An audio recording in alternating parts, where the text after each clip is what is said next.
Fala pessoal, bem-vindos ao TPA Podcast, aqui novamente o Gabriel Rubens e hoje com o Vinícius Pereira, que vai contar pra gente sobre como que é morar em Turim e trabalhar como Program Manager na Amazon, mais remotamente. Não é isso, Vinícius? É isso aí.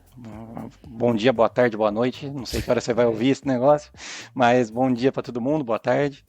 E aí, vamos conversar, continuação daquele papo que você já teve um papo com a minha esposa, né, com a Luana. Vamos ver agora mais uma opinião sobre Turim. É isso, então quem quiser tem o papo também com a Luana Farinasso, que a gente conversou também sobre a mudança dela, né, de vocês dois na verdade, para Turim, e ela contou sobre as impressões dos primeiros meses ali trabalhando, né, com a empresa italiana mesmo, trabalhando 100% italiano, então hoje vai ser outro papo para complementar, mas agora no ponto de vista do Vinícius. Para começar o papo, seria legal começar falando, né, o que você faz. Eu sei que você é Program Manager, ou Technical Program Manager, né, na Amazon, mas para deixar mais claro, concretizar assim, o que é teu dia a dia, né, e também falar um pouquinho de quem é você, e aí a gente dá uma introdução antes de começar o papo. Não, beleza. Bom, Vinícius, como você mesmo mencionou, eu sou formado em Ciência da Computação pela UFSCar, lá de São Carlos. Isso foi em 2008. Depois eu fiz mestrado também na UFSCar em Engenharia de Software, foi em 2012. E depois eu fiz doutorado pela USP de São Carlos, ICMC, em também Engenharia de Software, foi em 2017. Aí a ideia era trabalhar academicamente, né, ser professor. Eu acabei mudando de ideia. Acabei vindo para o mercado de trabalho em si, comecei como desenvolvedor.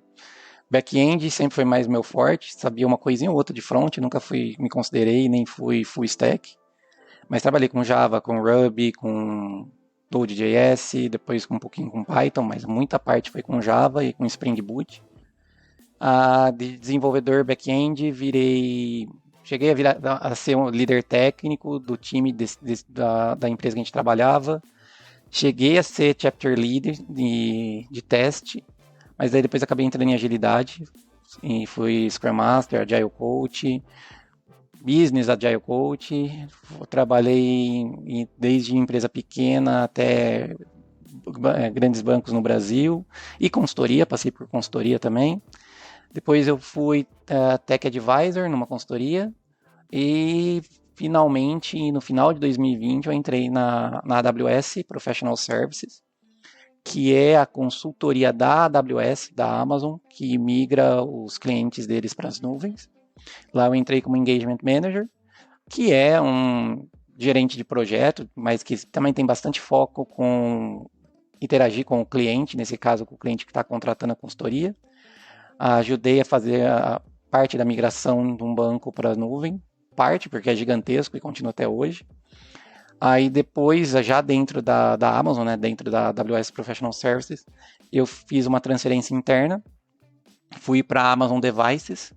Basicamente, o mais conhecido da Amazon Devices são os dispositivos da Echo, mas na Amazon Devices eu não trabalho com a Echo, eu trabalho com outro dispositivo, que é o Eero, EERO, que até onde eu sei não vende no Brasil, mas tem pessoas que conhecem. É um roteador de uma startup que em 2019 foi adquirida pela Amazon. E aí, lá eu comecei a trabalhar como Technical Program Manager, que também é um gerente de projetos, mas a diferença, dependendo de quem faz a definição, mas vamos dizer que é um gerente de projeto que inclui projetos dentro. Então, um gerente de vários projetos, ou de projetão. Mas a ideia no dia a dia é passar a visão estratégica, passar a visão executiva, fazer o cronograma disso, ajudar no planejamento, ajudar na execução dos times que estão envolvidos, mas dando essa visão de todo o projeto do projeto como um todo. Então, uma equipe de um setor, às vezes de outro país, vai fazer uma parte desse projeto, que tem dependências como equipe, que às vezes também é de outro país, não necessariamente, e os projetos têm que conversar. Eu não sou responsável pelo projeto dessa equipe, eu não sou responsável pelo projeto da outra equipe, mas eu sou responsável por ajudar no planejamento e traçar o panorama do projeto que inclui esses projetos. É muito projeto no meio, mas isso que teoricamente é um programa, dependendo de onde está. O programa pode ser desde esse projetão, com vários projetos, pode ser uma área, pode ser uma organização, mas que inclui todas essas funcionalidades ou projetos que serão entregues para o cliente final. Agora deixa eu te perguntar sobre a Amazon, né? E aí já sabendo que existem várias limitações do que tu pode falar sobre o processo, então tu pode falar de forma mais geral. Eu só queria saber assim, qual que foi a diferença que tu sentiu de quando tu entrou nas outras empresas para a Amazon na questão das entrevistas. E aí pensando muito porque muito da cultura da Amazon, né, são de empresas dos Estados Unidos. Certo? E eu vejo algumas pessoas falando que a forma que você avaliar nas entrevistas muda um pouco e como a gente responde. E aí, até usando como experiência outros episódios do podcast que já teve pessoas que foram para os Estados Unidos e também para a Europa, eles conversam que sentiram algumas diferençazinhas. Como que foi para ti? Sim, acho que a principal diferença é ser mais objetivo.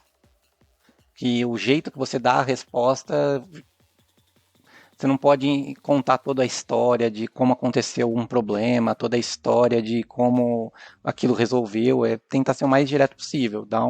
Esse é o problema, então você vai contar a história, mas de uma forma bem resumida, tipo uma frase.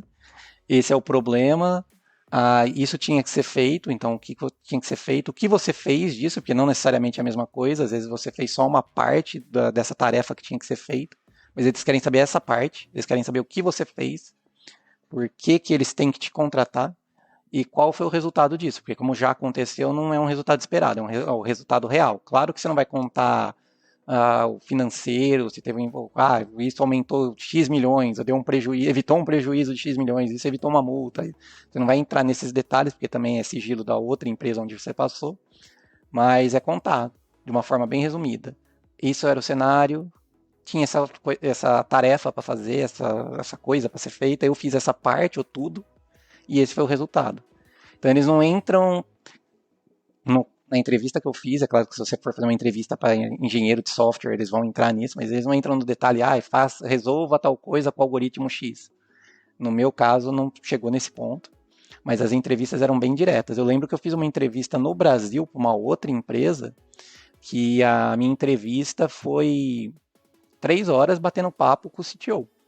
Era uma empresa menor, não era uma startup, porque já era uns 10 ou 12 anos de empresa, mas ainda assim era uma empresa pequena, que tinha esse clima de startup, assim, vamos dizer. Eu fiquei 3 horas conversando de tudo, de coisa técnica até coisa pessoal com o CTO. Ele gostou de mim e me contratou.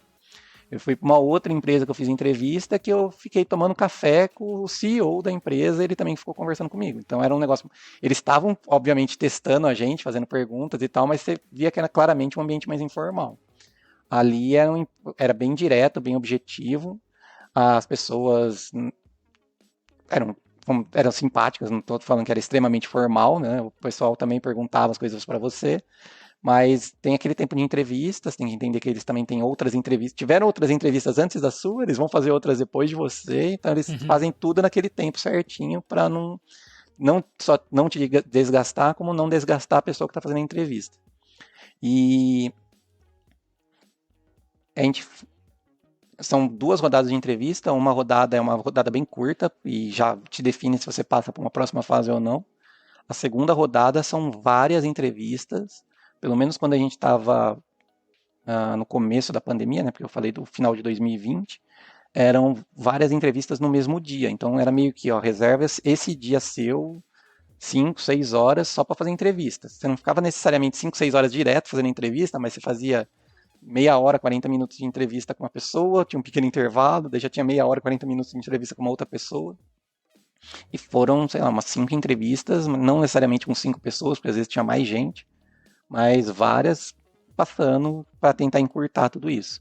Não sei se antes da pandemia isso era separado em vários dias, não sei, não lembro como que era, não cheguei a me informar, ou se me contaram eu não lembro. Mas tem toda essa parte de ser bem direto nas suas respostas. Para confirmar contigo também, o que eu já ouvi algumas vezes, né? Que o teu impacto, né?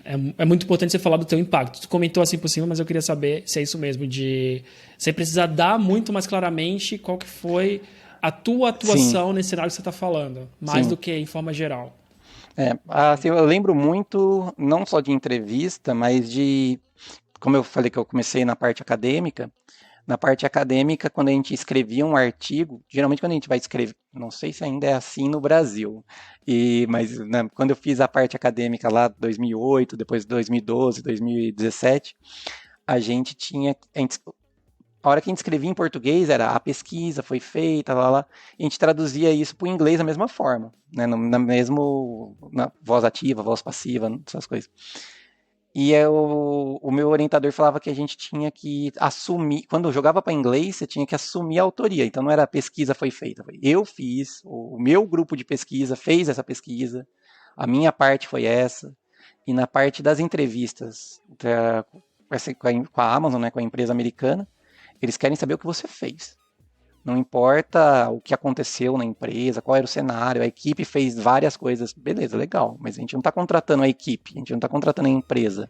A gente quer saber o que você fez, qual foi a sua ação, qual foi o resultado da sua ação, e eles vão analisar não só o seu comportamento na entrevista, como a segurança da sua resposta, mas o que você fez no seu passado, esse é o seu background. E agora passando para a parte de trabalho, né? Porque ela influenciou o como você foi para a Itália, que é trabalhando remoto para a mesma empresa de quando você trabalhava no Brasil. Quando tu entrou na Amazon no Brasil, tu já trabalhava para fora ou era a Amazon do Brasil mesmo? Era a Amazon do Brasil. O meu chefe era de fora, mas era a Amazon do Brasil. E a gente trabalhava em projeto no Brasil. Ao trabalhar no projeto do Brasil, como a migração era migração para a nuvem, a gente envolvia várias pessoas, porque dependendo do tema, a gente tinha um especialista em uma outra localização. Então, era no Brasil, mas tinha muito inglês envolvido. Tinha muito português também, porque não necessariamente a gente está conversando com o cliente brasileiro, eles sabem o inglês, mas já tinha inglês desde o começo, as entrevistas foram em inglês também, mas eu ainda trabalhava pro Brasil. Aí, quando eu fiz a mudança interna de emprego, não de país, quando eu fiz a mudança interna, que eu saí da Professional Services e fui para a Amazon Devices, eu ainda estava no Brasil, eu ainda era funcionário da Amazon Brasil, mas o meu chefe era de fora e eu trabalhava para a empresa de fora, para a Amazon de fora. Aí depois, quando eu fiz a transferência para a Itália, o meu chefe também é de fora, meu chefe não mudou, continua sendo o mesmo de quando eu estava no Brasil, mas agora eu sou um funcionário da Amazon Itália. Uhum. Trabalhando para a Amazon Estados Unidos, né? Que era Isso. que tu começou depois. E agora eu queria saber, aí, depois eu vou entrar nessa transferência, mas a primeira coisa é, por que a Itália? Eu sei que quem já ouviu o episódio com a Luana vai ficar repetitivo isso, mas eu queria saber o teu ponto. No Como tu começo chegou na não ideia da tinha Itália? um lugar. Eu acho que a Luana comentou isso. No começo não tinha um lugar. E eu brincava com ela que cada semana ela queria ir para um lugar diferente. A gente queria vir para a Europa. Eu já morei aqui na Itália, não em Turim, foi em Milão, quando eu fiz o meu doutorado. Eu vim pelo Ciências Sem Fronteiras. Aí, cada semana ela trocava, a Luana queria ir muito para Londres, mas nenhuma dessas mudanças ela viu um canal no YouTube, acho que Coisas que eu sei, se eu não me engano, da Priscila. E a Priscila estava mostrando a cidade de Turim. Ela sabia que eu já tinha morado na Itália, que eu gosto da Itália. Se eu pudesse, eu voltaria, mas a gente ainda não estava analisando a Itália em si. Aí ela falou: eu gostei da cidade, do jeito dela, né? Falou: meu coração bateu mais forte e tudo mais. E aí eu falei: não, beleza, você tem certeza? Porque eu já falei pro pessoal que eu quero ir para a Europa, mas eu ainda não falei aonde. Então a gente tem que ver aonde a gente vai, porque eu não posso pedir uma transferência para um lugar e depois falar: não, resolvi morar em outro. Aí foi quando a gente bateu o martelo, que a gente viu a cidade, por vídeo, tudo. Viu que a cidade era muito pet friendly, a gente tem 3 cachorros. Então isso ia ajudar a gente bastante, que a gente poderia ir basicamente em qualquer lugar com o cachorro. Aqui é meio que o contrário, não te garanto que toda a Itália é assim, mas aqui em Turim é meio que o contrário no Brasil. Se você não pode entrar com o cachorro em algum lugar, tem uma placa avisando. Se não tem nada avisando, você pode entrar com o cachorro. Isso inclui restaurante, principalmente comer na parte de fora do restaurante, né? Mas inclui restaurante, supermercado. Que é onde mais que a gente já entrou? A gente já que agora me fugiu. Mas acho que tirando igreja, a gente pode entrar em todo lugar. passear com... Eu já vi cachorro pequeno em museu também. Não vi grande, mas já vi cachorro Isso pequeno que em eu ia museu. perguntar, museu também, porque dá um pouco de medo do cachorro, né? Fazer suas necessidades, sei lá, Pequeno eu dentro do vi, museu. mas Ah, grande, a minha Golden, por exemplo, eu nunca vi. A Border também eu nunca vi, mas pequeno eu já vi. Mas você pode, os parques, quase todo parque aqui nessa cidade tem uma área fechada no parque para você deixar o cachorro solto. Mas é claro que você pode deixar o cachorro solto também na parte aberta. E quase todo lugar, não todo estabelecimento, mas em quase todo quarteirão, um dos estabelecimentos coloca uma água para o cachorro do lado de fora, para qualquer cachorro passar, tomar água e se refrescar. Eu vou no supermercado com a cachorra, vou na farmácia com a cachorra. Sempre tem alguém que pergunta se pode dar um petisco para os cachorros, eles gostam bastante. Então isso ajudou a gente a escolher a cidade. tá bom, então legal. Acho que agora a gente chegou na decisão, né? E aí, para operacionalizar essa decisão, tu depende do teu trabalho, né, cara? Como é que tu conseguiu fazer essa transferência, continuando na mesma empresa, isso... Assim, Acho que isso é sensacional, né? de forma extremamente resumida, eu conversei com meu chefe falando que eu queria vir para a Europa, mas eu ainda não tinha cidade. Eu comentei que eu queria vir para a Europa e se isso poderia ser um problema para continuar na mesma parte da Amazon que eu estava. A Amazon, por estar no mundo todo, eu poderia aplicar para uma outra vaga, num outro país, se eu sou aprovado, daí tem todo o processo interno. E tem vaga que ajuda na mudança, tem vaga que não ajuda, depende do tipo da vaga. Mas eu perguntei se eu conseguiria continuar na onde eu tô, do mesmo trabalhando com a mesma coisa, só mudando de país. E aí, no final, deu certo, sem nenhum problema. Passou por várias partes de etapa de transferência interna, mas o meu chefe correu atrás muito disso. E a partir do momento que eu falei essa cidade, pronto, acabou, ficou mais fácil para ele fazer o processo, porque daí ele sabia se o quão difícil seria, porque dependendo do país é mais fácil ou mais difícil. E no final das contas acabou dando tudo certo. Mas como foi uma opção minha, né? Foi eu quero mudar. Nesse ponto a Amazon não ajuda não dá nenhuma ajuda de custo. Se é uma vaga interna, pode ser que dê, pode ser que não. Mas como fui eu que pedi, foi nenhuma ajuda. Para não falar que não deu nenhuma ajuda, a ajuda que eles me deram foi uma ajuda de consultoria para fazer a parte fiscal. E daí eu faço a saída definitiva do Brasil e o meu primeiro imposto de renda no país novo, no caso aqui na Itália. Mas essa é a única ajuda que eles deram.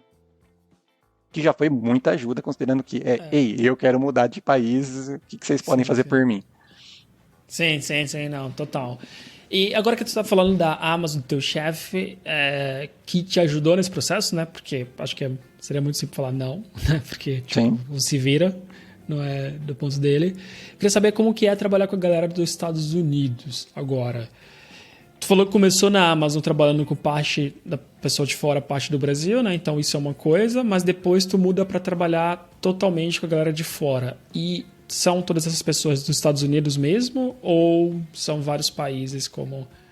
A grande maioria é dos Estados Unidos, a grande maioria é lá do lado de São Francisco, nessa área que eu tô, né? Antes de ir para a Amazon Devices, na Professional Services, eu já tive contato com várias pessoas de fora, por causa desse esquema da consultoria, e de, às vezes, precisar de um especialista. Então, um especialista de mainframe, um especialista de analytics. Tinha gente que era do Brasil, tinha gente que era de fora.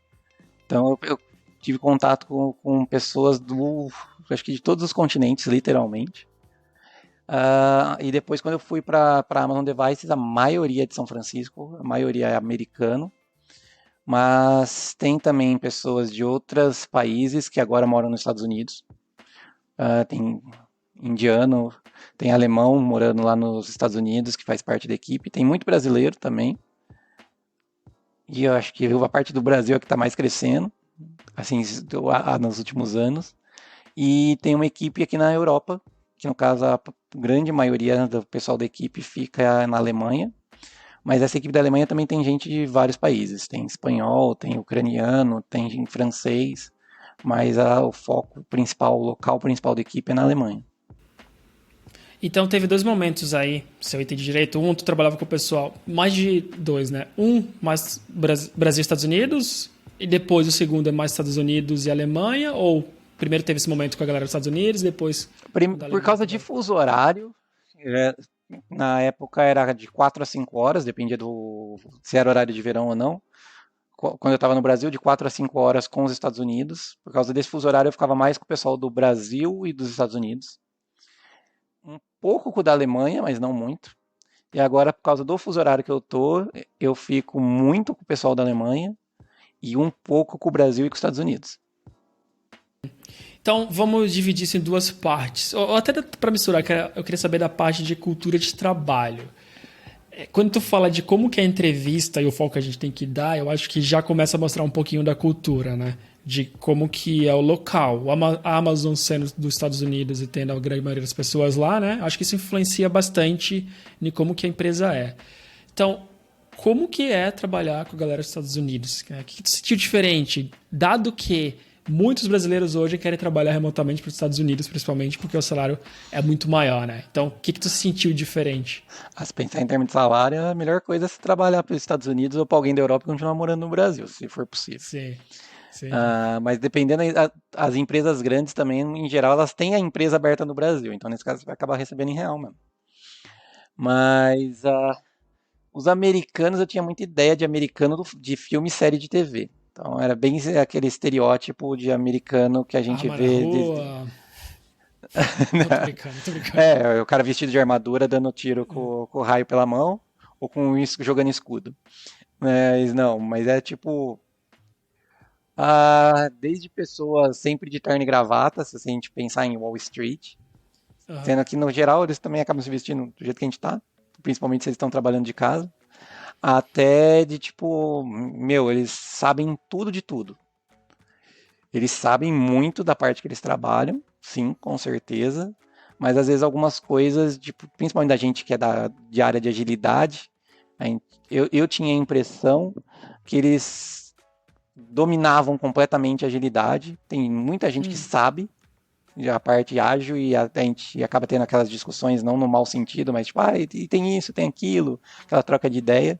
Mas também tem gente que não, porque o trabalho dele, ele sabe muito o desenvolvimento do software, o desenvolvimento do hardware, ou ele sabe muito uma parte X de produto e como as melhores métricas de satisfação do cliente, mas ele não tem o conhecimento que eu julgava que todo mundo deveria ter.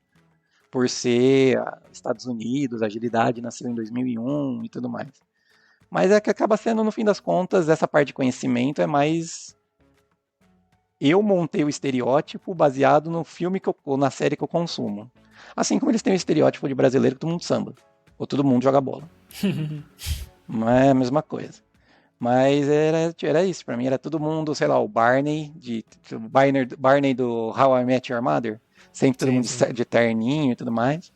Mas... não, eles são bem no dia a dia, assim, bem parecidos com a gente.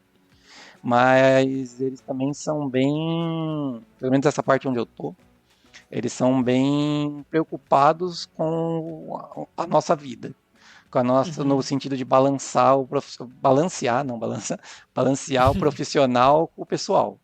Então, quando eu estava no Brasil, quando eu tô agora na Itália, é tipo, mas essa reunião agora para você é 9 da noite. Por que você está nessa reunião? Vai dormir, vai jantar, porque agora está muito tarde para você estar nessa reunião.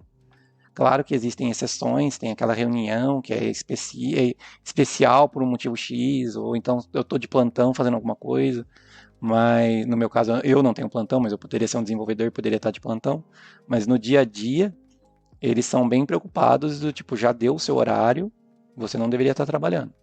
Então, desliga e vai curtir sua vida, vai ler, vai sair, vai fazer alguma coisa. Porque tem essa parte do brasileiro, que o brasileiro é muito workaholic, né? Mesmo que você não se considere workaholic, provavelmente você já ficou uns 10 minutinhos a mais, que esses 10 minutinhos viram 1 hora. E aqui eles evitam isso ao máximo.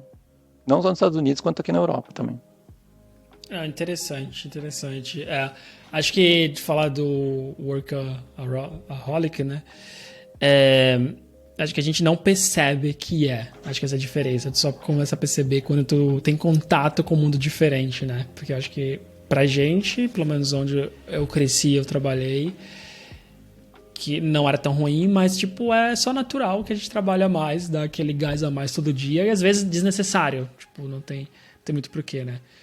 Agora, questão de gestão de pessoas, relacionamento de você e teu chefe, assim, tu sentiu que teve alguma mudança do como que era no Brasil? Só um detalhe, que ainda falando desse negócio que a gente é workaholic e tudo mais, aconteceu recentemente com a Luana, e que nesse emprego que ela comentou que ela começou e tudo mais, ela ainda tá lá, tá trabalhando desde janeiro. Ela teve um dia que ela respondeu um e-mail do cliente no final de semana. Eu não lembro se foi sábado, se foi domingo, talvez nem, até tenha sido sexta-noite, mas foi já final de semana. Sexta-noite já é final de semana. Aí depois não deram uma bronca nela, mas comentaram com ela, não é o horário de trabalho, não responde o cliente. Aí esse final de semana que passado, aí quem a gente está conversando agora, ela também, o cliente mandou um e-mail falando, tal sistema está fora do ar, mas também não era nada crítico, mas tal sistema está fora do ar. Ela pensou em resolver, falou, eu vou ver se eu consigo resolver aqui. Aí ela mandou mensagem para um cara que trabalha com ela, falou, você viu o e-mail do cliente X? Ele falou, é sábado à tarde. Não, eu não vi. É tipo, segunda-feira eu vou ver. Não vem, não tem nada. E esse daí que falaram para ela não responde pro final de semana, um colega nosso aqui, que a gente contou para os nossos amigos, esse nosso amigo, ele contou para um cliente dele italiano, e o italiano falou que, olha, não vou te falar que todo mundo é assim, mas em geral, na nossa visão, isso é falta de organização.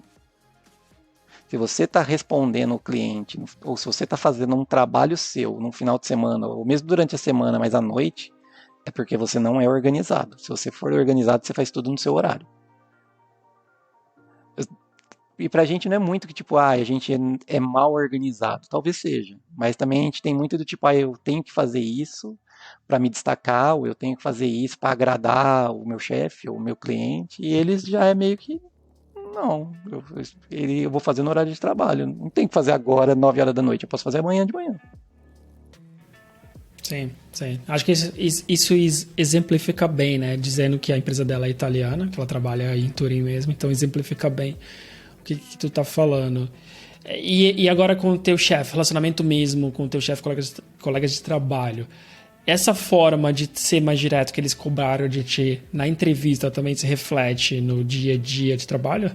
Sim, eu demorei um tempo para aprender a escrever um relatório do jeito que eles querem escrever. É bem do tipo, aconteceu isso e tal coisa, e não sei quem, fulano falou não sei o quê. Não, é isso, isso e isso. Então, demorou um tempo para eu conseguir escrever as coisas do jeito que eles gostariam. Eu sabia a informação, eu sabia o que tinha que pôr, mas eu não conseguia escrever do jeito que eles queriam. Mas de boa, minha relação com o meu chefe, hoje já é sossegado nessa parte da escrita. A relação com o meu chefe é bem sossegada, bem, vamos falar quase de amizade. A gente tem muita reunião one-on-one que acaba virando tipo conversa de boteco. A gente começa a conversar de várias outras coisas. A gente conversa o que tem que conversar, mas é tipo, tem tempo sobrando. Você tem alguma coisa que você tem que entregar agora. No meu caso, a minha reunião é tipo 6 da tarde para mim. Então, geralmente ele fala, se você quiser sair para ir fazer as coisas que você tem que fazer, porque não é para você trabalhar mais por hoje. Se quiser sair, sai. Senão eu ainda tenho 10 minutos antes da próxima reunião. Se quiser continuar conversando, a gente continua. E tem hora que a gente tá conversando de videogame. Tem hora que a gente tá conversando de filme para assistir. Ou então ele foi pro Brasil para visitar ele e outras pessoas visitar o pessoal que trabalha lá no Brasil, fazer todo um evento lá da empresa com eles. E aí ele foi, depois do evento, isso foi acho que em Florianópolis, ele foi pro Rio de Janeiro para ver um jogo de futebol, depois ele estava me contando como foi assistir o jogo de futebol no Rio de Janeiro. Ele foi ver o Fla-Flu da final do Carioca. Então, é tipo, a relação com o chefe é bem assim. A gente conversa da carreira, próximos passos, o que tem que fazer, mas depois de relatório, o que está faltando, se precisa de ajuda, ou onde ele pode me ajudar. Muitas vezes ele pergunta onde ele pode me ajudar nas coisas que eu quero fazer para melhorar a nossa área. E depois é futebol ou outras coisas do gênero. Ainda sobre a parte da cultura, eu tive outro episódio agora com a Anne Glink, que ela estava comentando sobre a Alemanha. Ela estava falando sobre a cultura alemã, né? Que para ela era um pouco mais difícil trabalhar porque o pessoal é um pouco mais fechado. E ela contou que sentia que mesmo os estrangeiros na Alemanha acabam se tornando um pouco mais dessa forma, porque tu vai sendo... isso vai fazendo parte de ti, né? O lugar que você mora. Então eu queria saber se tu vê, apesar de a tua equipe da Alemanha ser multinacional, né? São pessoas de vários países, se tu sente diferença entre a forma que eles trabalham e a forma que os americanos trabalham, ou se, por estar na Amazon, eles são muito parecidos. Eu acho que eles acabam sendo parecidos, muito por causa do processo em si da Amazon, mas tô pensando no que você me falou da parte, mesmo a pessoa sendo de fora, a pessoa tá lá na Alemanha, pega o jeito da Alemanha. Porque pensando aqui, eu trabalho com pouca gente da Alemanha, apesar de trabalhar com o pessoal da Alemanha. Mas tem um time que é inteiro alemão, ou quase inteiro alemão, mas como eu estou ajudando mais em um projeto, eu tenho mais contato com esse outro time que tem gente, que nem eu falei, da Ucrânia, da França, da Espanha. Tem até um americano que veio para a Europa também. Mas da alemão são os dois gerentes, um de cada equipe. E pelo menos conversando online, por vídeo ou por mensagem remoto, eles não são tão fechados. Claro que eles não são os brasileiros, mas eles não são tão fechados. Eu até brinquei que outro dia eu fiz o alemão da risada, não posso comentar o contexto, mas eu fiz o alemão da risada, e que eu falei, nossa, foi incrível, eu fiz um alemão rir. Mas eles, em geral, não são de morrer de rir ou de ficar contando caso igual a gente. Os americanos também não. Mas eles não vejo eles fechados em relação ao trabalho em si. Nunca conversei de videogame, de série, de jogo de futebol, igual falei que eu converso com meu chefe, com ninguém. Assim, não vou te falar nem com o pessoal da Alemanha, mesmo com outros americanos, eu nunca conversei sobre isso. Já conversei sobre beisebol com outro americano, mas é o esporte deles, mas eu nunca um americano falando de um esporte que teoricamente os americanos não se importam. Foi só com o meu chefe mesmo. Com o pessoal da Alemanha eu já conversei de futebol quando eles falam principalmente de Champions League. Mas assim, nada do tipo, passou o horário, vamos conversar, ou a gente está com um tempo livre agora, vamos conversar, nada disso. É sempre do trabalho em si, a gente faz uma brincadeira, uma piada ou outra, mas deu o horário da reunião, acaba que vai fazer outra coisa. Uhum. Mas talvez pelo fato de não ir para o escritório, eu não sinto tanto. Assim, se eles são fechados ou não. Quando eu morei aqui por causa do doutorado, demorou um bom tempo, não sei precisar quantos meses, mas demorou um bom tempo para os italianos me chamarem para fazer alguma coisa. A gente sempre almoçava junto, porque estava na faculdade, então chegou lá de manhã, saí para almoçar, continuou à tarde. Mas fazer alguma coisa à noite, ou fazer alguma coisa no final de semana, demorou um tempo. Mas demorou meses, mas eu não vou lembrar e falar, demorou 6 meses. Não lembro, mas demorou um bom tempo. Eles falaram, a gente vai se encontrar no sábado, no lago XPTO, vamos lá que a gente vai levar umas coisas para comer, a gente fica lá e tudo mais. Demorou um tempo. Não sei agora na Alemanha, com o pessoal da Alemanha, talvez se eu estivesse lá eu ia sentir mais. Tá. E na cultura de trabalho mesmo? Como tu falou da questão de ser da galera no geral, né? Tipo, respeitar mais a vida pessoal. E tanto a Luana sentiu isso aí na Itália. Tu acha que os dois são a mesma coisa ou tu sente alguma diferença entre eles de que algum deles ser um pouco mais workaholic? É mais opinião pessoal, assim, eu tenho a impressão, pessoal, que o americano é um pouco mais, mas nada comparado com a gente. E o pessoal da Europa em si é mais preocupado ainda com o horário. Mas os dois são muito preocupados com o horário se a gente comparar com a gente. E isso é engraçado porque se tu me perguntar da minha impressão sobre a cultura, eu acharia isso Agora eu sei que não, né? Mas se você perguntasse há 5 anos atrás, eu acharia que o pessoal dos Estados Unidos seria muito workaholic. E aí talvez seja em tech, né? Mas tudo bem. Mas eu taxaria dessa forma. E eu colocaria que o alemão também. Porque eu sei que Tá, sei lá, por ser tal, países mais ricos, sabe? Eu sempre teria isso em tá, mente. mas talvez da parte do americano é a nossa impressão de filme, porque às vezes talvez a Nova York, por causa Aham. principalmente daquela visão de Wall Street, Yeah. ou Hollywood, no caso Los Angeles, por causa de Hollywood, talvez seja, não sei. Talvez por ser Big Tech, ou talvez simplesmente por ser tech, é diferente. Uhum. Talvez é simplesmente a parte onde eu tô, as outras partes são mais Sim. workaholics. Não sei. É, não, não. Não faz Agora, se sentido. for pro lado da Alemanha, pô, é engraçado que a gente vê o regionalismo brasileiro, a gente acaba vendo em escala de país na Europa, porque dimensionalmente um monte de país da Europa entra dentro do Brasil e ainda sobra espaço. Mas é tipo, sei lá, o paulista acha que só ele trabalha e tudo o resto é vagabundo ou Sim. preguiçoso. Carioca vive na praia, o pessoal do Nordeste é não sei o que lá, o pessoal do Sul é não sei o que, e assim vai. Aqui é sempre o alemão acha que o italiano não faz nada para trabalhar. O italiano acha que o espanhol não trabalha, ou o português não trabalha. O italiano mesmo, nem da Itália, fala o norte trabalha, o sul não trabalha.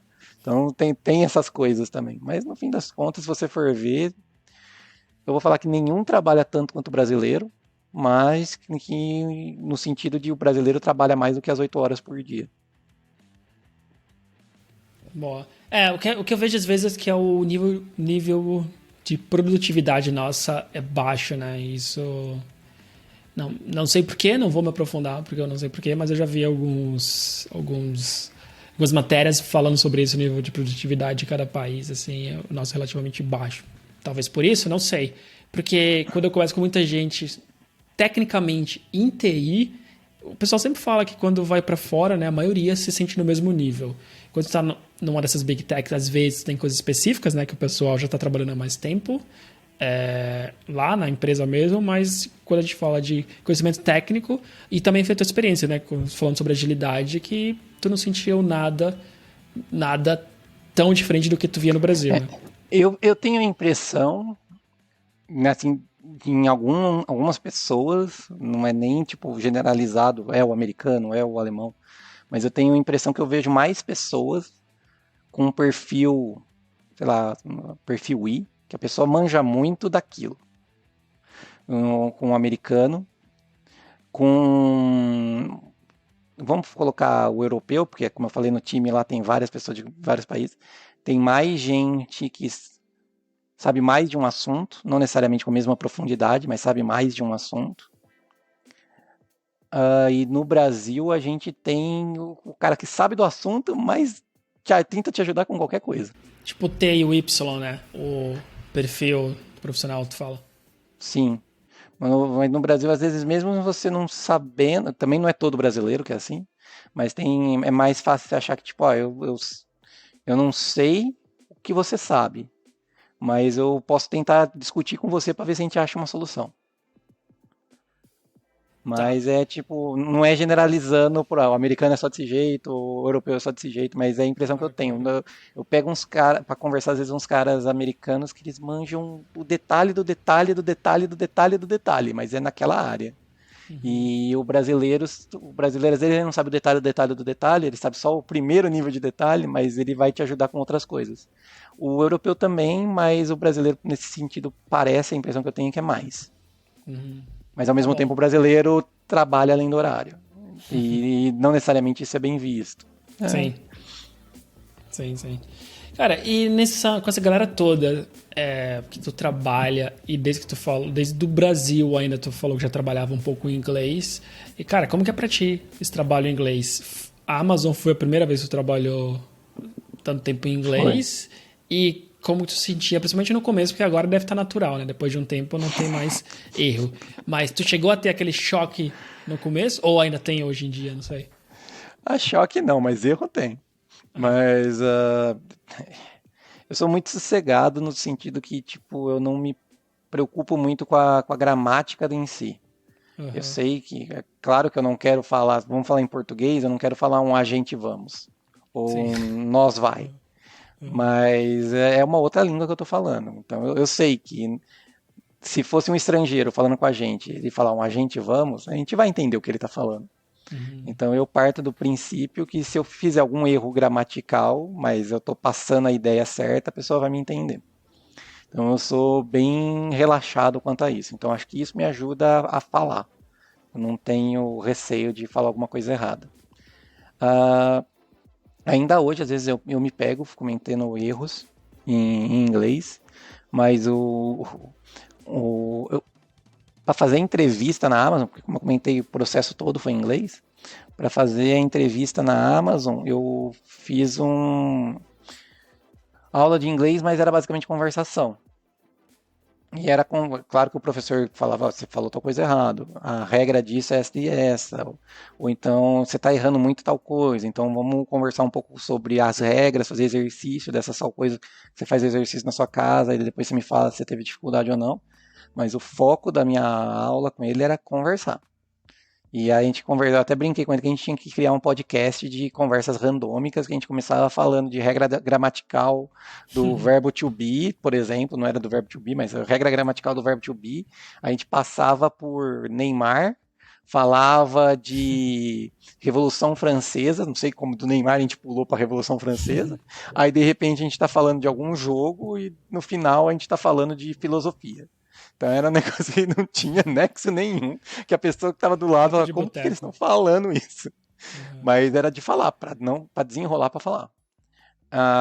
Mas eu ainda naquela época ele me pegava falando isso, hoje eu ainda me pego falando algumas coisas no mesmo sentido, que é do tipo, eu vou falar a Luana e você, então a Luana e o Gabriel, e aí eu acabo conjugando o verbo com o Gabriel, não com eles, ou com nós.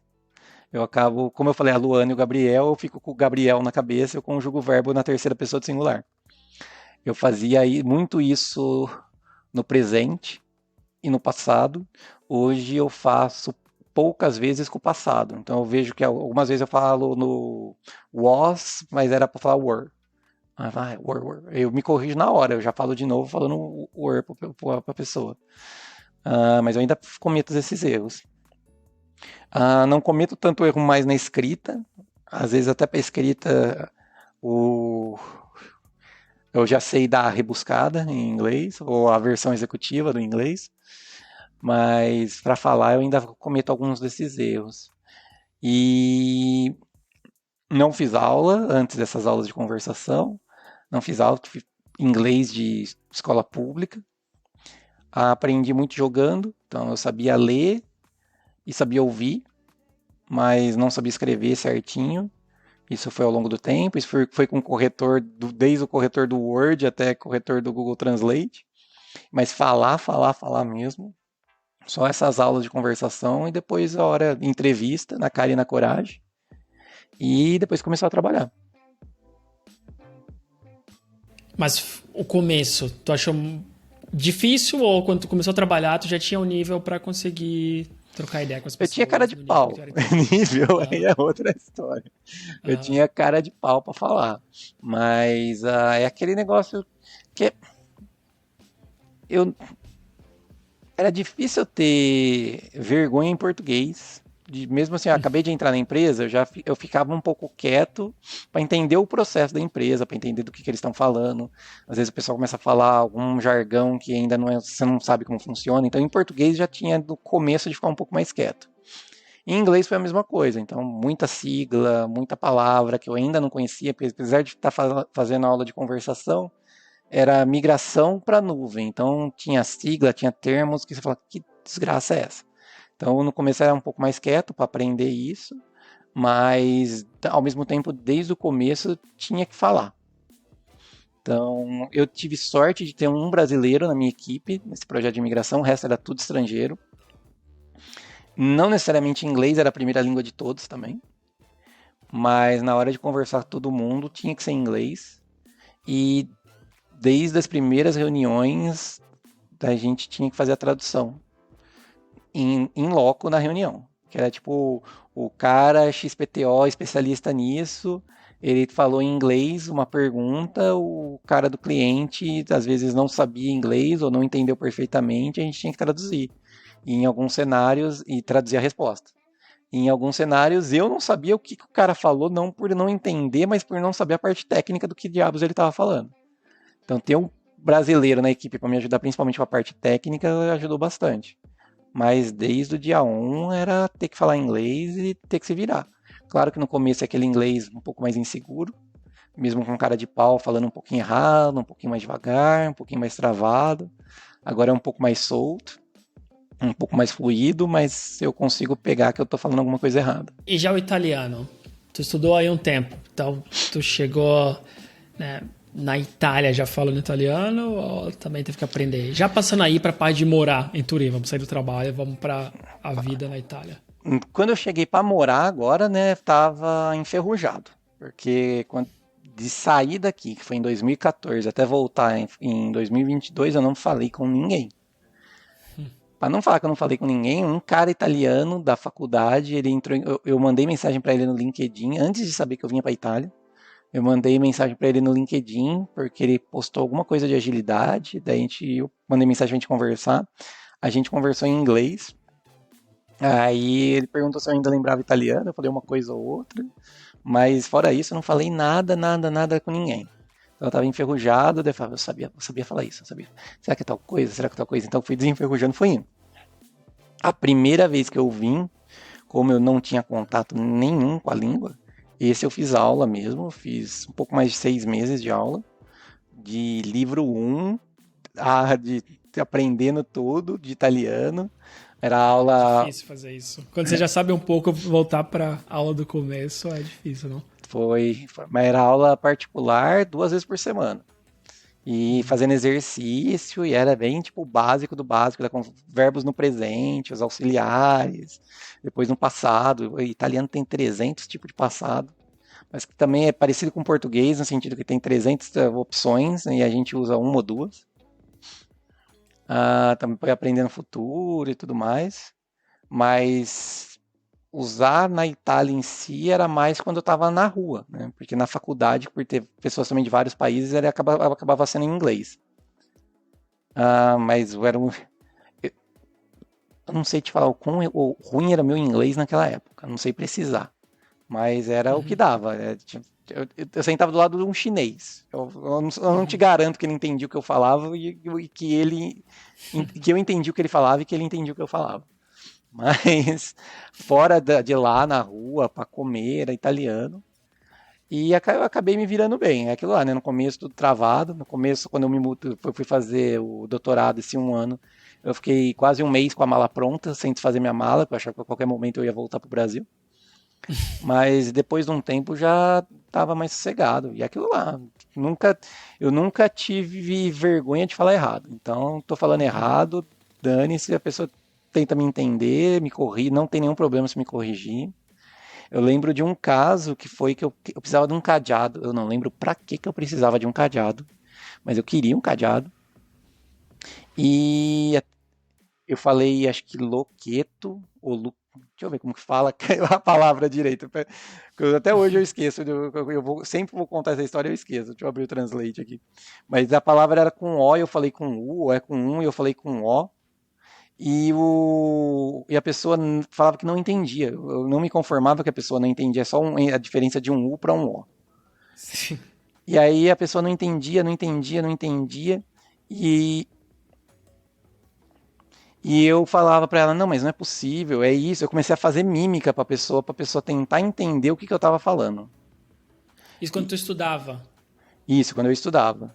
Porque agora a gente abriria um translator, né? Era luqueto, só que eu estava falando loqueto. Então eu queria um loqueto.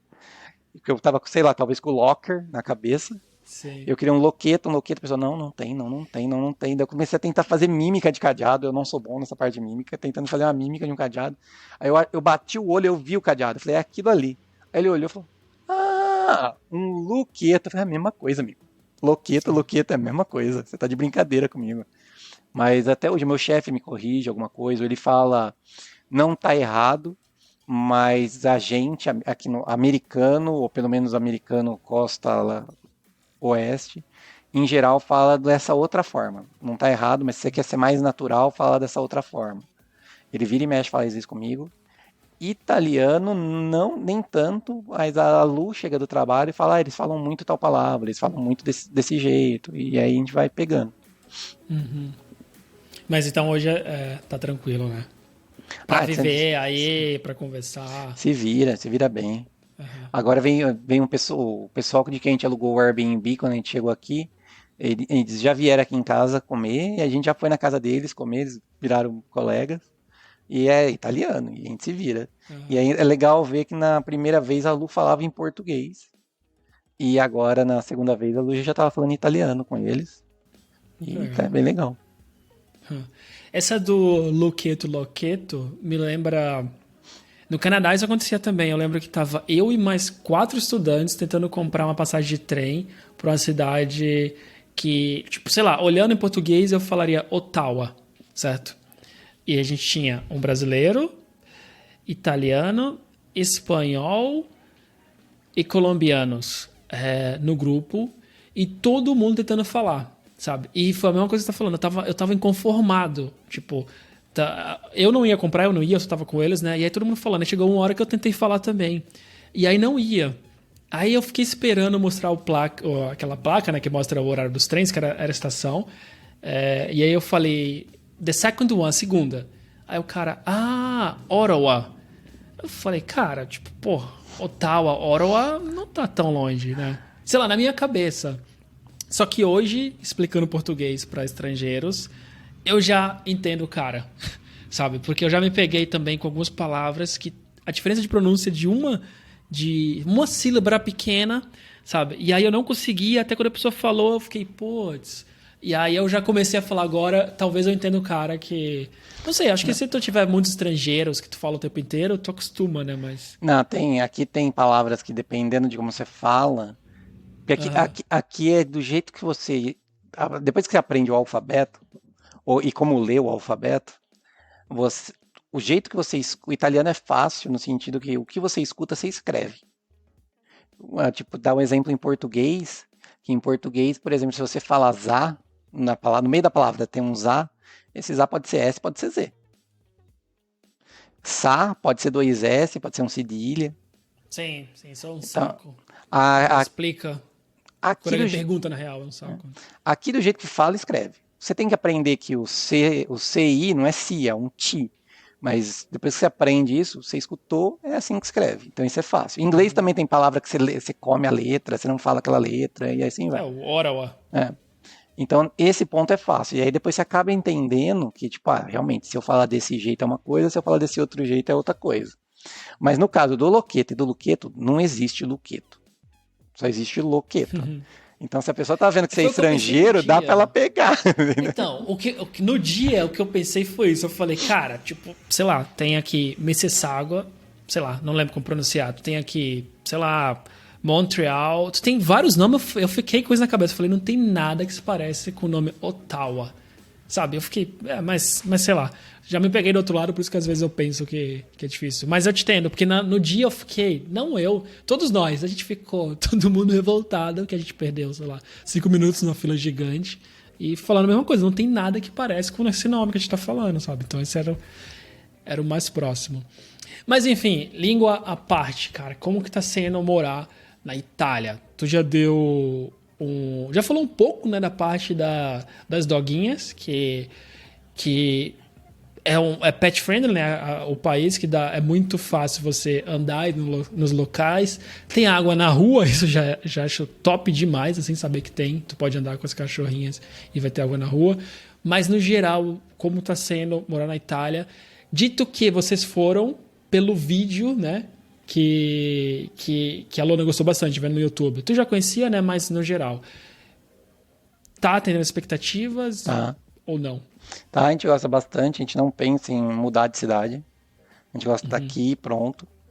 A gente pensa em comprar alguma coisa aqui, né? Uma casa, um apartamento aqui. Já reclama de Milão?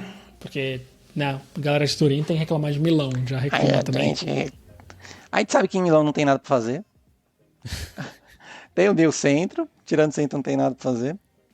Mas tem a Indiatá italiana. Turim é a melhor parte que tem. Que o italiano adora onde ele tá. Geralmente é a cidade natal dele. Como a nossa cidade natal é fora daqui, a gente adotou Turim. Então, Turim é a melhor cidade que tem, pronto, acabou. Então, nesse sentido, a gente já é bem italiano. Mas atende bem a nossa expectativa, a gente gosta bastante de morar aqui, a gente se sente seguro. Não é 100% incrível, você não vê sujeira na rua, você não vê a pessoa morando. Tem pichação, mas eu vim de São Paulo, então comparado com São Paulo, é lindo, bonito, maravilhoso, tudo perfeito, quase nada de problema. Eles atendem bem de comida, parte alimentar, parte de segurança. Vou te falar que Milão é melhor em parte de locomoção. As duas são planas, mas Milão tem mais transporte público. E acho que complementando o que você está falando, eu também acho que tem bastante coisa para fazer, mas realmente precisa de carro, né? Eu acho que Milão facilita isso se tu for viajar, tiver só com transporte público, tem bastante transporte.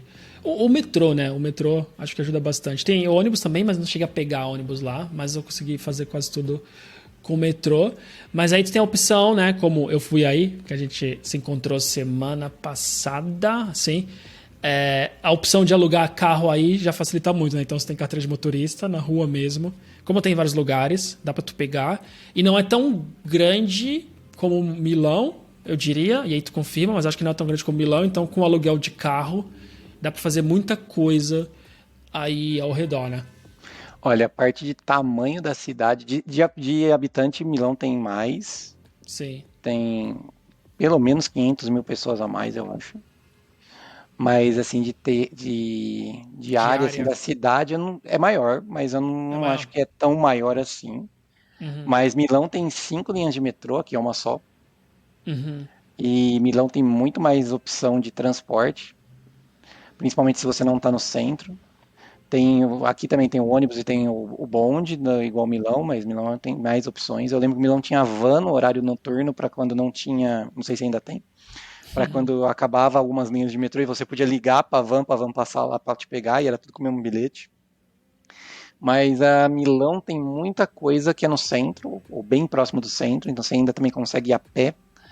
Aqui tem bastante coisa no centro, tipo o Palácio Real, o Palácio Madama, que a gente passou lá, o Museu Egípcio, mas tem muito. Aqui tem 13 residências reais, e dessas 13, eu acho que 4 estão no centro, ou bem próximo do centro, as outras são em cidades ao redor. E essas cidades ao redor, em uma que a gente foi, 40, 50 minutos de ônibus. Sim, foi uns Então, uns 40, 50. 50 minutos Estava de ônibus. chovendo bastante, não sei se isso Mas influenciou. menos de meia hora não vai ser nesse caso. Ah, E então, para ir, para voltar, então consome tempo da sua viagem, se a sua viagem for curta. As outras cidades são a mesma coisa, você consegue ir de ônibus, você consegue ir de transporte público, mas vai comer esse seu tempo. Se você se registrar para fazer o aluguel de carro, porque esse aluguel de carro que a gente fez em Turim tem em Milão, tem em várias cidades da Itália. Você tem que se registrar e ver se eles aceitam pelo fato de você ser turista. Não te garanto que vão negar, não te garanto que vão aceitar, mas você pode tentar, ok. porque funciona com a carteira do Brasil, a carteira de motorista do Brasil. Ou se não, tu tem um serviço normal, né? Esse é tipo um que você pega com o Você aplicativo pode na alugar hora, você deixa em pode qualquer alugar um, lugar, mas o normal sempre funciona. sim, você pode alugar o carro na Localiza da vida, que É. tem aqui com outro nome e várias outras opções, mas esse carro que você está falando é aquele que a gente paga por minuto e você pega na rua e devolve na rua. Tem o limite da cidade, que nem quando a gente foi na outra cidade, não poderia devolver na outra cidade, é só no limite de Torino, no caso, mas facilita bastante a locomoção. Não sei se eu posso chamar aquilo Alpes, que a gente dá pra ver da tua casa mesmo, que tem Não aquele necessariamente, morro gelado. Mas sim, não não sei se são necessariamente são os os Alpes. Alpes suíços, porque tem também É. os Alpes suíços, mas aqui também tem divisa com a França, tem um outro nome, não é simplesmente Alpes franceses, Aham. mas tem outro nome, mas tem vários. Torino o Piemonte é cercado por montanha. Mas dá pra ver de Milão, porque eu não lembro de ver nenhuma, nada. Eu achei aquela vista bem impressionante e eu não lembro de ver em Milão, sendo que eu já fui lá várias vezes. Bom, do centro não. Da parte mais ao norte, talvez, mas eu acho que não. Não Mas vou fora te de dar Milão, né? certeza, mas. É. Não, mas ao norte de Milão, que nem eu morei em Lambrate. Lambrate é nordeste. Então, Sim, mas não, pelo que eu lembro, mas é não dá. diferente. Não dá. Ah, tá. Porque eu já vi, mas isso era aproximando da Suíça, sacou? Sim. Então é Talvez se você for diferente. mais Ou pra lá pro cima, Como. lá pro lado do Como, Sim. Varese, dá. Mas acho que em Milão, Tá. pelo que eu lembro, não. Se der, é um negócio bem longe, assim.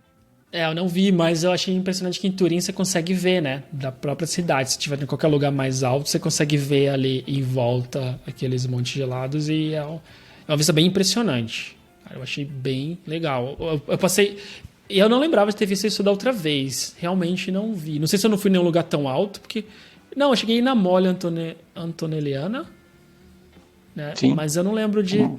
ter visto aquilo, não. Não sei se É que estava tem que ver nublado. como tá o né. Se tiver nublado, É. não dá pra ver nada. Mas se você for no Lingotto aqui, que é um dos bairros, né, de Turim, tem um centro comercial, é um shopping, vamos falar assim. No teto dele tem a pista de teste que a Fiat usava para testar os carros, que hoje você pode caminhar lá. E lá do teto dela, que vamos falar, é 5, 6 andares, não é um negócio muito alto. Mas o teto dela, como a cidade é baixa, a cidade é plana e não tem prédios muito altos, então do teto dele você consegue ver todas as montanhas, vamos dizer assim, do lado francês e talvez os Alpes suíços. Não vou te garantir a partir de que momento começa os Alpes suíços. Mas toda a parte francesa, o Monte Branco, né, o Mont Blanc, você consegue ver e outras montanhas com outros nomes você consegue ver. Claro que daí o dia tem que estar claro ou pouco nublado. Muito nublado você já não Sim. vai ver. Sim.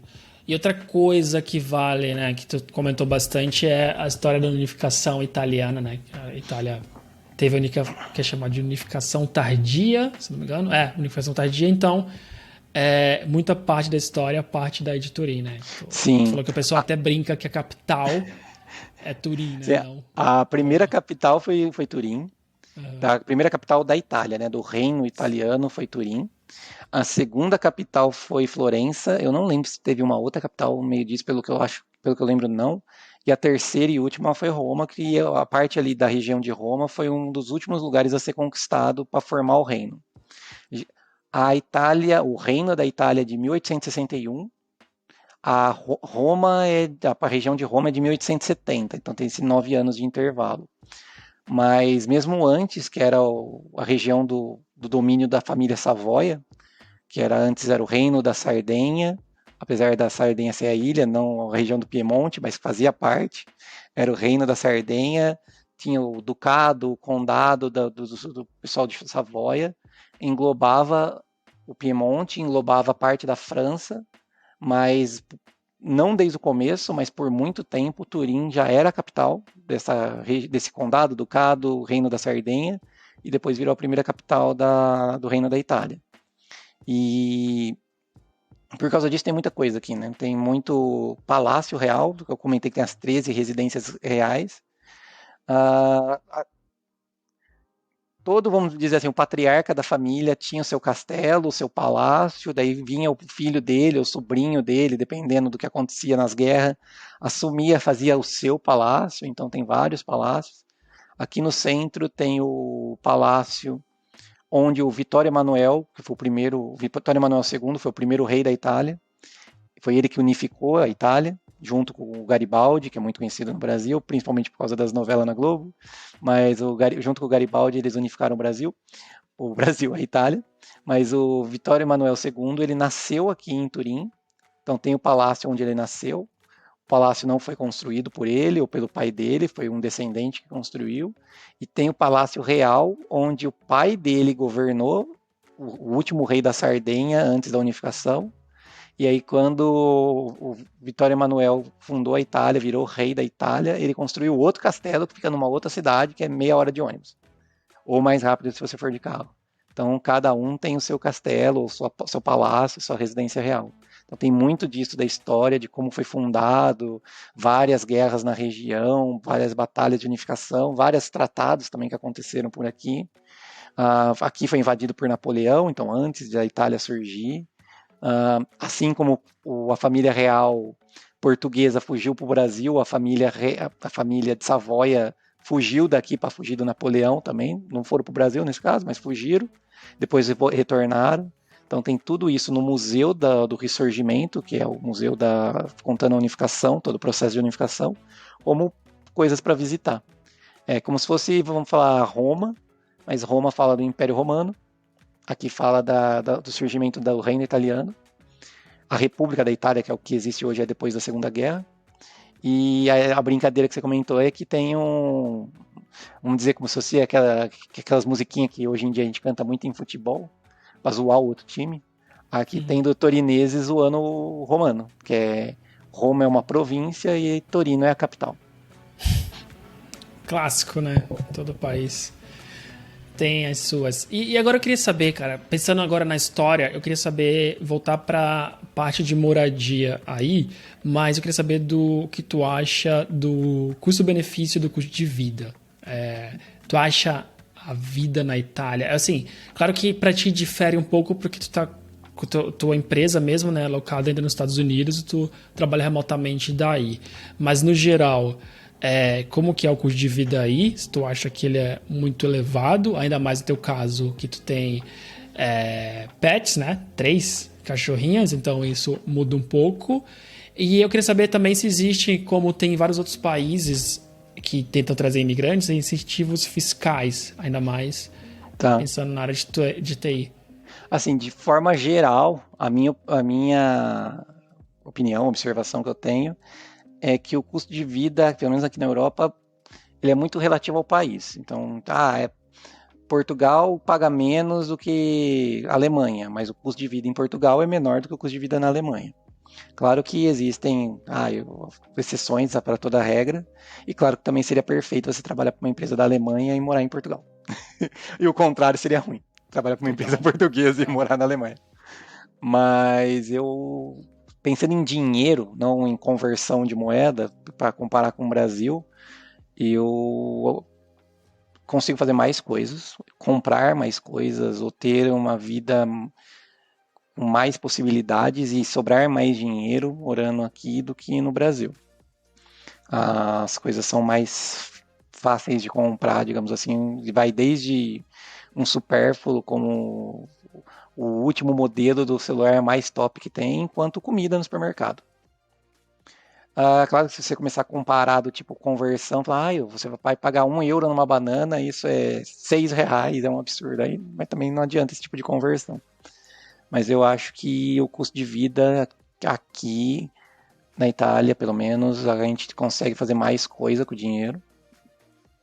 Mesmo você tendo um outro trabalho que não seja o trabalho da Amazon, você consegue, com o salário mínimo, não existe um salário mínimo definido igual tem no Brasil, mas com o que seria mais ou menos o que em geral o pessoal ganha, você consegue ter uma vida boa, não uma vida de luxo, não uma vida de riqueza, mas você consegue ter uma vida boa, coisa que no Brasil com salário mínimo você tem que se esforçar muito para continuar a vida. Então nessa parte eu acho que é bem sossegado. A parte de incentivo tem, principalmente se você é jovem, no sentido aqui para eles é jovem quem tem menos de 35 anos. Com menos de 35 anos, se você ainda. Geralmente a pessoa está pensando em vir para a Itália, a pessoa já está pensando na cidadania também. Então, se você tiver a cidadania, mesmo se você vier para cá para fazer a cidadania, mas você conseguiu a cidadania, você tem a cidadania, tem menos de 35 anos, você tem facilidade desde conta no banco sem taxa até pegar empréstimo mais barato. Mas você também, mesmo não tendo 35 anos, no meu caso, o caso da Luana, o fato de você vir para a Itália e você conseguir provar que você está vindo para a Itália por causa do emprego, você não precisa necessariamente vir para cá já com um emprego, mas ter o emprego bem próximo da sua mudança. Você consegue aplicar, não lembro se a Lu comentou, mas você consegue aplicar para ter um desconto do imposto, e é 70% de redução no imposto por 5 anos. Renova mais 5 anos, mas aí é só 50% de redução. Se você comprar um imóvel ou se você tiver filho. E basicamente os requisitos para isso é não ter morado na Itália nos últimos 2 anos, vir para cá para trabalhar na Itália, mas não adianta você vir, ficar 6 meses e depois arrumar um emprego e pedir a redução, tem que ser ou já vir com o emprego ou já arrumar um emprego logo próximo da mudança, para justificar a mudança, digamos assim. E você tem que se comprometer a ficar 2 anos. Porque se você for embora antes desses 2 anos, o que você teve de redução de imposto você vai ter que devolver. E É aí, pesado. Sim. mas dá pra você ficar 2 anos aqui, sossegar. Tempo passa Sim, sim. rápido, gente. Dá pra vir aqui ficar 2 anos e ver se você gostou ou não. Sim, sim. E, cara, com tudo isso, hoje, tu falou que tá gostando bastante, né? Então. E tu já comentou também, não pensa em mudar, então nem vou perguntar isso, mas. Tem alguma coisa que tu sente falta do Brasil hoje, nesse um ano aí, certo? Só uma coisa. Você falou das doguinhas de custo. Ah, É sim. caro, isso é muito caro, tá? Ah, geralmente quem tem cachorro tem um. Não importa se é pequeno ou grande, geralmente eles têm um. Mas aqui o custo é alto, eu não vou dizer nem da ração, da comida em si, mas Inclusive, uma coisa, eu vi muito desse salsicha. Cara, eu vi demais. Eu fiquei sim, na cabeça, será que é alguma moda aqui? Porque eu vi muitos deles aí em Turim. tem bastante. Eu não sei, sinceramente, se é uma moda. E aquele salsicha meio espeludinho também tem bastante, né? Que Os aqui tem o dois, é. salsicha pelo longo e pelo curto. Geralmente a gente vê Aham, muito pelo curto no Brasil. é. Eu não sei, para quem não sabe, eu tenho uma Golden, uma Border e uma West. A West é aquela cachorrinho do IG, da propaganda do IG. No Brasil eu via pouco. Em São Carlos eu acho que eu era o único que tinha ela, dessa raça. Em São Paulo tinha alguns, mas era pouco. Aqui tem bastante. Não igual salsicha, mas comparando com o que eu via no Brasil tem bastante. Mas pelo fato de ter 3 cachorros, às vezes a gente tem que deixar na creche, principalmente se a gente vai viajar para um outro país, não dá para levar elas.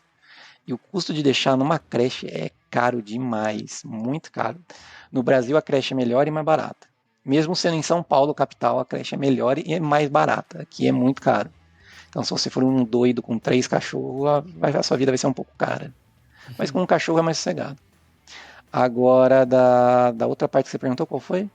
De que tu tem alguma coisa que tu ainda sente falta do Sente falta, tá? Brasil, ou tu se adaptou completamente, mudou e a vida aí é mais que suficiente? Olha, no dia a dia eu vou te falar que não sinto falta. Eu gosto muito da comida daqui, então eu não sinto falta de comida. É difícil ter um arroz e feijão, mas não sinto falta. Carne, assim, é mais caro, então não é sempre no que a gente come carne. Mas eu gosto muito da comida italiana, então me adaptei bem. Nesse ponto, não sinto falta de nada. A Lu sente às vezes bastante falta da comida da região dela, né? A Lu é do Amapá. Ela fala que ela quer comer. Como que era? Não era pata no tucupi, nem macaxeira, ela era uma outra comida, mas ela sempre fala que ela sente falta. Tipo Que mangu, sei lá, nome assim. maniçoba. Maniçoba. É. Isso, maniçoba. Provavelmente nunca vai achar aqui. Pelo Eu menos. nunca tinha ouvido falar, então. Mas ela sente falta dessa parte. Mas ela também gosta bastante da comida que tem aqui. Família em si faz falta. Mas também, ao mesmo tempo, os meus pais vieram logo que a gente se mudou. A gente veio em março, eles vieram em maio. E agora eles estão aqui de novo, em maio.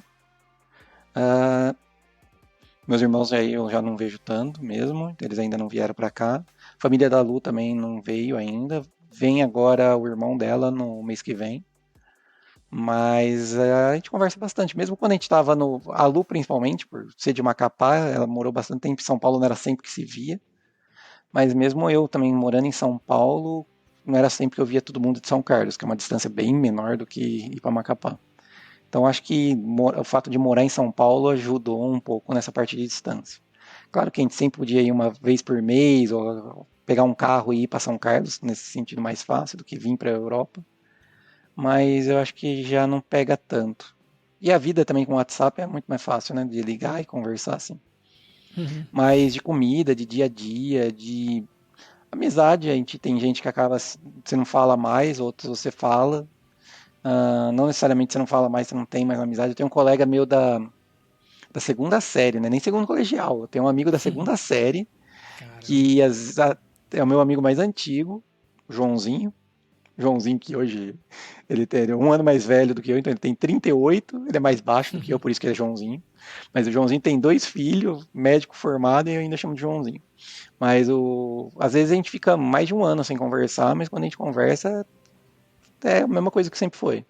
Outros você não conversa mais porque não tem mais contato do trabalho, ou porque já ficou longe e tudo mais, mas a amizade acaba fazendo aqui. Amigo italiano, amigo brasileiro.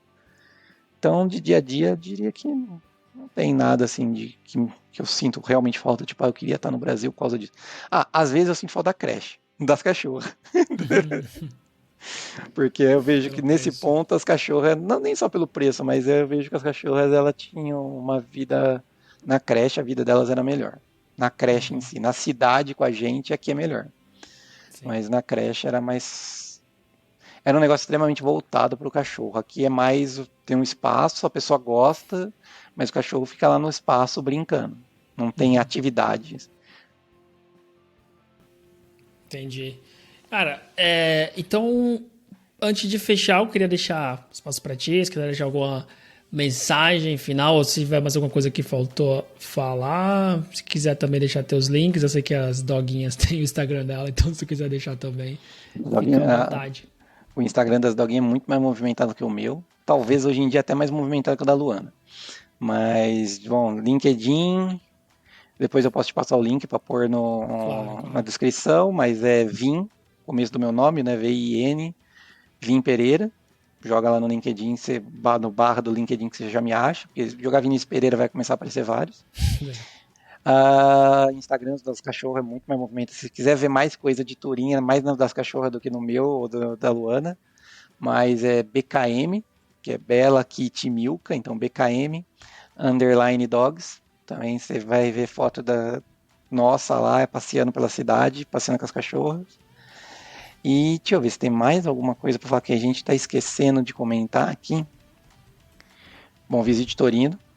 Muitos brasileiros não conhecem. Eu não estou ganhando dinheiro ainda da região do Piemonte ou da cidade de Torino. Talvez eu deva começar a ganhar, a Luana também. Porque todo mundo vem para cá contar a história da Itália. E o que aconteceu aqui? O Gabriel está de prova. Sim, Ah, tive uma aula. mas tem bastante coisa para fazer aqui, principalmente se você gosta de visitar museu, castelo. É uma cidade bem arborizada, bem gostosa de andar. Venha com tempo, se você for visitar vários castelos por causa dessa parte de transporte público que a gente comentou. Sim. Mas não é uma cidade muito conhecida, pelo menos no Brasil. O brasileiro conhece Roma, Milão, Veneza, talvez Florença, mas Turim não é Turim é uma só o cidade. time. É. E olhe lá, né? E olhe lá, porque eu acho que depois que o Cristiano Ronaldo saiu, deve ter gente que também não conhece. A gente tem um amigo brasileiro que ele veio para cá por causa do Cristiano Ronaldo. Eu brinco com ele que quando ele chegou foi a temporada que o Cristiano Ronaldo foi pro Manchester United. Então, tipo, o Cristiano Ronaldo Legal. fugiu dele. Expulsou o cara. Mas aqui tem bastante coisa para fazer e é legal. E é um lugar muito visitado por italiano, principalmente. E pelo menos é o que eu vejo, muito italiano passeando aqui. E também tem estrangeiro, mas acho claro que não igual Roma ou igual Milão. Mas Não vem igual visitar. o Porto, por exemplo. Tipo, quando a gente andava, poucas vezes eu ouvi estrangeiros, o quanto eu ouço em Porto, e eu achei isso curioso, e quanto em Milão, né, claro. Sim. E uma retratação, que o Gabriel tá devendo uma retratação. No episódio da Luana, ele falava que ele conhecia um monte de coisa em Milão, mas ele estava aqui. Ele falou que tudo que ele lembrava, que ele achava que era de Milão, era daqui, de Turim. Eu tinha viajado há 5 anos atrás, a última vez, e aí eu achava vários os museus que eu tinha ido, né, tipo as casas, né, dos reis, sei lá, duques, etc, eu achava que tinha sido em Milão, então, sim, de fato, Turim tem bastante coisa pra fazer, então fica aqui a retratação pública que eu falei errado. A gente foi nos lugares, né, tipo o Museu Egípcio, a Venaria Real, etc. Eu não sei, na minha Régia cabeça tinha Divenária. sido em Milão. Fala de novo o nome, por favor. Régia Divenária. Regia de Venari, então eu achei que era Milão e era em Turim. Então, sim, Turim tem bastante coisa pra fazer. Então, cara, brigadão, não só pelo episódio, né? Os 2 episódios do teu com a Luana, pela recepção aí, mostrar os lugares, acho que fez a experiência muito boa. E legal também que a gente grava o episódio e deixa, né, para mais pessoas aprenderem sobre como que é o trabalho remoto, um pouco do trabalho na Amazon, trabalho com culturas diferentes, Estados Unidos, da Alemanha, né? E também um pouco da cultura italiana, que de fato Turim tem bastante coisa. Se alguém quiser aprender mais, né, sobre a unificação italiana, né, que é uma parte importante da história dele, acho que Turim é o lugar correto para ir. Mas os dois têm comida muito boa, né? Eu comi bem demais aí e... Carbonara, você gostou também? Sim, na Itália, o carbonara que tu indicou lá. Depois eu vou procurar o nome e deixar aqui deixar na newsletter os lugares. É a pizza mais legal que eu já comi na Itália. Não foi, não estou falando da Itália inteira, porque eu não visitei a Itália inteira, mas eu já visitei muitas regiões aqui e é difícil achar um lugar que não tem comida boa. Sim, não, isso é. Eu acho que o croissant, pra mim, o cara come croissant todos os dias. Eu vi você comendo croissant no dia que você foi embora, que eu falei, para em tal lugar, depois eu passei com a cachorra e eu vi você lá. Tu viu a gente lá? Ah, sim, a gente tava lá comendo e era bom também. Enfim, então acho que vale bastante a pena visitar e quem for morar também, né? Fica aí o relato, 2 relatos já. Então, novamente, muito obrigado. Quando estiver no Porto, avisa. Aí, quando eu estiver na Itália novamente, porque eu vou, né? Tem muito mais coisa para visitar. Eu te aviso. E galera, essas coisas que eu tô falando extra, de lugar que eu comi e gostei, da pizza. Eu ia falar do regionalismo, né? Porque eu fui comer a pizza, era pizza napolitana, e era um lugarzinho pequeno, de família, né? Então era final da noite, já era quase meia-noite já, então só tava a família lá. A gente comeu, e aí o pessoal não fala inglês, né? Então a gente foi meio português, meio inglês ali. E eles viram que a gente gostaram e ficaram muito felizes. Eu vi um cara só falava inglês, aí o outro pedindo, como que eu falo que é pizza napolitana pra eles em inglês, sabe? Tipo, o orgulho deles, a gente tem que falar, não, tem que falar que é de Nápoles, a gente é de Nápoles. Então dá pra ver como o pessoal aí, né, não só de Turim, mas até de Nápoles, eles são muito Sim. ferrenhos. Eu lembrei que eu fui faz tempo, quando eu vim morar para estudar. Eu fui pra Veneza, e Veneza é caro, né, pra você dormir em Veneza, pra você ficar no hotel lá.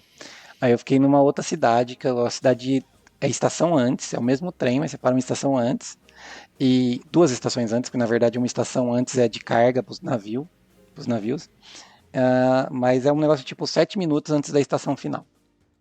Aí nessa estação, eu não lembro, porque tipo a linha do trem, em cima da linha do trem no mapa é uma cidade, embaixo é outra cidade, então é Mestre e Margueira ou Margueira e Mestre. Eu não lembro em qual das 2 que eu fiquei, mas eu fiquei próximo da estação. E não era Airbnb, mas era já uma casa de 2 andares que um casal de senhores, né, um casal de idosos, eles reformaram a casa, então uma parte era deles, onde eles moravam, a outra eram quartos para alugar, e eles faziam o café da manhã para as pessoas.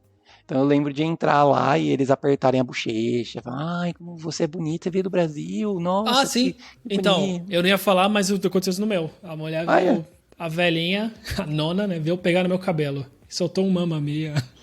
Foi engraçado. Era fim do dia, eu tava cansado, porque, tipo, né, o voo, o trem, e eu tinha trabalhado, então, enfim, tava cansado, mas... E tava tudo fechado, né, então a gente achou aquele lugar... Por sorte, a gente descobriu que era um dos melhores lugares pelo TripAdvisor, né? Tipo, o pessoal falando pizza local, tradicional, de Nápoles. E, tipo, esse ambiente da família aí vindo falar com a gente. E a galera fazendo o maior esforço pra falar em inglês, porque queriam explicar de onde era pizza, sabe? Foi mó legal mesmo, então... Bem legal. E foi legal porque o pessoal tava me perguntando, alguns amigos, sobre a viagem, eu falei que os melhores lugares são longe do centro. Né? Uhum. No geral, o pessoal é legal aí, assim, tive poucos problemas, mas longe dos centros foram os restaurantes mais legais, assim, que o pessoal era mais atencioso, vinha conversar, né? Porque não tem tanta gente, então fica uma experiência melhor. Mas, claro, é mais difícil de achar. Mas, como eu disse, vou deixar o link para esse lugar, porque eu não lembro o nome, na newsletter, então quem estiver ouvindo, clicar aí no link da descrição dos primeiros que vocês vão descobrir, talvez coloque até uma foto. Tô com foto do cara de sono lá, com uma pizza gigante. Tinha que ter foto da mulher mexendo no seu cabelo. Pô, tinha que ter filmado isso, mas foi de surpresa. Eu tava distraído comendo, Aí eu vi que a mulher se aproximou, achei que ela ia falar alguma coisa. Mas, cara, brigadão mesmo pelo episódio e a gente se fala aí até a próxima. Eu que agradeço, muito obrigado. E de novo, se alguém precisar de alguma coisa, é só manda mensagem.